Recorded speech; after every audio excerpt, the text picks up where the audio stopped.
नमस्कार, आप देख रहे हैं पंच न्यूज एनसीआर और मैं हूं आपके साथ मानवी ठाकुर। शुरुआत करते हैं आज की खास खबरों से।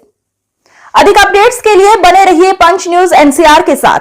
चैनल को लाइक, शेयर, सब्सक्राइब करें और बेल आइकन दबाना बिल्कुल न भूलें।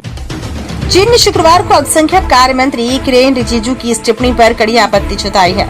अल्पसंख्यक कार्य मंत्री किरेन रिजिजू ने बयान दिया था कि दलाई लामा ने अपनी इच्छा अनुसार उत्तराधिकारी का चुनाव करना चाहिए था। इस पर चीन ने कड़ी आपत्ति जताते हुए कहा कि भारत को तिब्बत से संबंधित मुद्दों पर सावधानी से काम करना चाहिए। चीन ने कहा कि इससे भारत चीन द्विपक्षीय संबंधों में सुधार पर प्रतिकूल प्रभाव पड़ सकता है।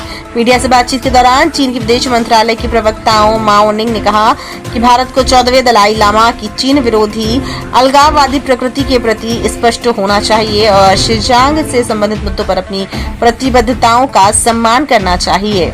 चीनी विदेश मंत्रालय के प्रवक्ता माओ निंग ने मीडिया ब्रीफिंग में कहा कि भारत को अपने शब्दों और कार्यों में सावधानी बरतनी चाहिए।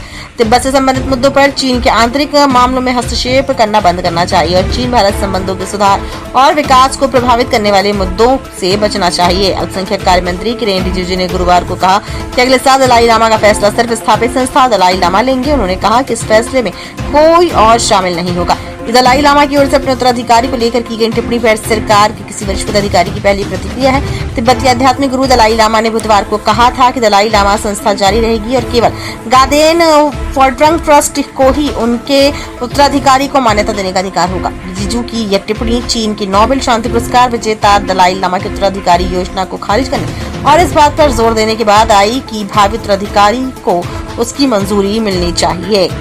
बौद्ध धर्म के अनुयायी रिजिजू और उनके साथी केंद्रीय मंत्री राजीव रंजन सिंह 6 जुलाई को धर्मशाला में दलाई लामा के 90वें जन्मदिन के अवसर पर आयोजित होने वाले समारोह में भारत सरकार का प्रतिनिधित्व करेंगे। रिजिजू ने कहा कि जन्मदिन समारोह एक धार्मिक आयोजन है और इसका राजनीति से कोई लेना देना नहीं है। दलाई लामा इशू को लेकर के हमको कंफ्यूजन में रहने का जरूरत नहीं है। दलाई लामा जी पूरे विश्व में जितना बौद्ध धर्म मानने वाले लोग हैं और जो परम पावन दलाई लामा जी को जो मानते हैं वो सबका इच्छा है कि दलाई लामा जी अपना तय करेंगे। ये तो भारत सरकार का या मुझे अलग से कुछ कहने का आवश्यकता नहीं है। मुझे चाइना का स्टेटमेंट पे मुझे कोई रिएक्शन करना नहीं है। मैं एक अनुयायी का तरफ से बोल रहा हूँ। मैं एक डिवोटी हूँ, परम पावन दलाई लामा जी को मानता हूँ। मैं इस नाते कहता हूँ कि पूरे दुनिया में परम पावन दलाई लामा जी को जो मानते हैं वो उनका इच्छा है कि दलाई लामा जी खुद तय करेंगे। ये अनुयायी का इच्छा है।